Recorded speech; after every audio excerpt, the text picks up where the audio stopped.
I'm going to quickly show you how to take out fusion extensions by yourself at home. So first you'll need pliers and then an alcohol spray. She has about 175 extensions in. Now these are going to take you, if you have 60, about an hour. If you have 120, about 2 hours. So just take your time doing it. First you're going to start by taking the spray, and you're going to spray right along the top of the bonds.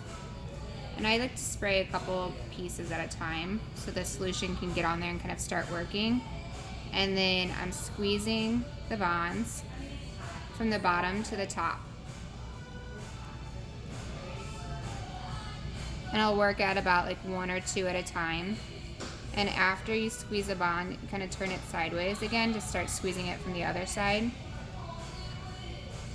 And I'm just completely breaking down that bond that's hard. And once you squeeze it enough, it'll soften and then it'll slide off the hair.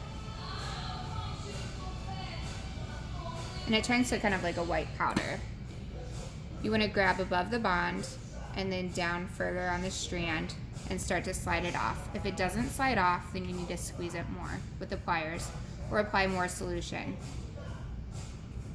Once it's removed, then you're going to go to the top of the strand above where the bond was and start pulling that hair out of that little micro tangle. Now remember, there's hair that you've shed, so any of that hair that you've naturally shed, it's going to come out, and that's normal. So you're not losing your natural hair. And then you would continue on to the next bond. If you have any questions while you're doing this, or you run into any difficulties doing it and you're not sure, you can contact us through Instagram, and we're happy to do a live chat and help you with anything that you need.